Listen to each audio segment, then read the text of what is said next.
Hey guys, welcome back. It's me, Sahil Mahajan. So in today's video, we're going to be taking a look into EBS. We're going to have an overview related to EBS. So let's dive right into today's video. So firstly, let's talk about what is EBS. So EBS stands for Elastic Block Store. It is a storage volume that you can attach to your EC2 instance. Okay, so EBS always will be relating to EC2 instances. And now you may ask, how can I use EBS or what EBS actually is used for? It can be used the same way as you use any system disk. For example, on your local system, you create file systems wherein you store your documents, Excel sheets, and all of that. You can do that. You can run a database, for example, a MySQL database, a SQL Server database. You can run an operating system just like how Windows or Ubuntu is installed in your local hard disk, the same way you can run an operating system on EBS, that is Elastic Block Store. And finally, just like how you install applications, be it games or softwares on your local computer, you can do the same thing on an EBS volume. So moving on, let's talk about the features related to EBS. So we're going to talk about three main features over here. The first, that it is designed for mission critical workloads. Second being it is highly available, and third being it is scalable. And when we talk about scalability, is you can add as many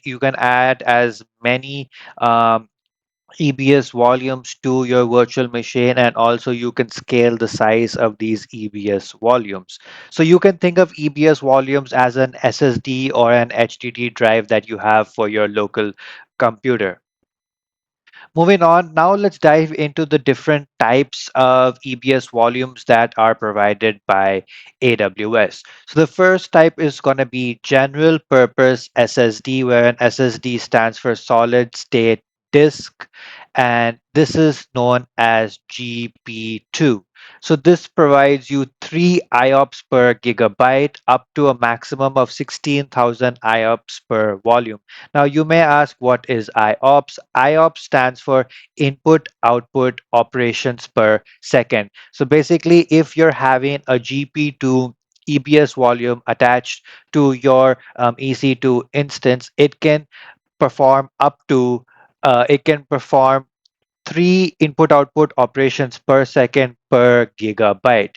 So for example, if you have a 10 gigabyte volume attached, that means it can perform 30 input output or IOPS per gigabyte, and to a maximum of 16,000 IOPS per volume.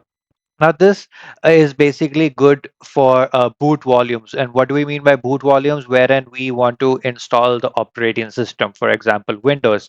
In your local system, if you guys use Windows, it would be the C drive. That's what this is good for. Or it's also good for development and test applications that are not latency sensitive. Okay. Moving on to the second type that we have, again, it's going to be a general purpose SSD, but this is GP3, which is more advanced than GP2. This provides you 3,000 IOPS baseline performance. So no matter what size your um, SSD drive or your volume is, it will provide you a baseline performance of 3,000 IOPS and 125 megabits per second, regardless of the volume size. This is normally used for applications that require high performance at a low cost. And normally databases require high performance at a low cost. For example, MySQL, which is a SQL based this, or you can use Cassandra, which is a graph based database, or Hadoop Analytics, which comes under big data. And finally, you can scale up GP3 volumes up to 16,000 IOPS and 1,000 megabits per second. Moving on, now we have our provisioned IOPS SSD, which is IO1. This allows you to have up to 64,000 IOPS per volume, and it provides you 50 IOPS per gigabyte. So that means if you have in a volume of 10 gigabytes, you will be able to have access to 500 IOPS. You normally use this specific volume if you need more than 16,000 IOPS. So if your use case says that you require less than 16,000 IOPS, then you would stick to the general purpose SSD. But if you need more than that, that's when you come into the provision IOPS SSD. And it is designed for IO intensive applications, large databases, and latency sensitive workloads. Now, moving on, we're going to look into provision IOPS SSD, which is again IO2. So previously we looked at IO1. Now we're going to look at IO2. This provides you 500 IOPS per gigabyte, and you can go to a max of 64,000 IOPS per volume. And finally, this is again designed for IO intensive applications. Moving on, we're going to go through our throughput optimized HDD, that is ST1. This is basically a low cost HDD volume provided by AWS. It provides you a baseline throughput of 40 megabytes per terabyte. So this is the speed, 40 bytes per second per terabyte. It is again designed for frequently accessed throughput intensive workloads. Some use cases wherein you would use this ST1 volume would be big data, data warehouses, ETL, and log processing. And finally, it is a cost effective way to store mountains of data. Hence why we are looking into the big data, ETL, log processing, all of that. So, those things can we have a lot of data, that's mountains of data, but we want to be quite cost effective. And another really important point to make sure is that this ST1 volume cannot be a boot volume. Okay, it cannot be a boot volume. Now, moving on, we're going to look into cold HDD, which is SC1. This is the lowest cost option volume that is present by AWS under the EBS category. It provides you a baseline throughput of 12 megabytes per second per terabyte, and it has the ability to burst up to 80 megabytes per second per TB. And finally, you can have a max throughput of 250 megabytes per second per volume. So that's the max throughput that you can go per volume. And finally, as we looked at ST1, SC12 cannot be a boot volume. So these were basically all the various different types of what we say volume types that are provided to us in the EBS category. And now finally, let's take a look into what is IOPS versus throughput, because you saw we had a few volumes that mentioned IOPS and we had a few volumes that mentioned throughput. So let's look into what is IOPS and throughput. So first, looking at IOPS.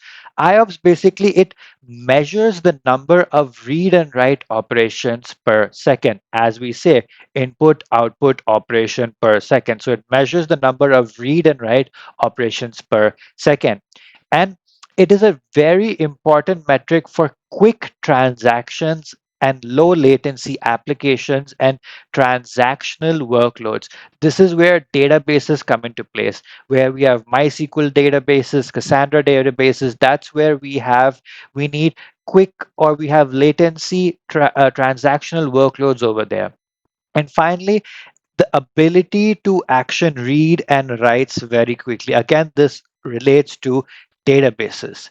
And coming through throughput, it basically measures the number of bits read or written per second. Hence why when we are looking at ST1 and SC1, we were seeing how many megabytes or megabits can we write per second per terabyte. And it is an important metric for very large data sets. As you are seeing that when you want to do log processing or ETL processing, that's where this metric comes into place. And finally, yep, the ability to deal with large data sets. So if you have large data sets, for example, logs, this is a good option to go with. So we had a basic overview related to EBS. We looked into the various different type of EBS volumes that are provided by AWS. We also went with IOPS versus throughput. And in the next video, we're going to go into a demo related to all of this so you guys can get a good understanding on how to work with this on the AWS console.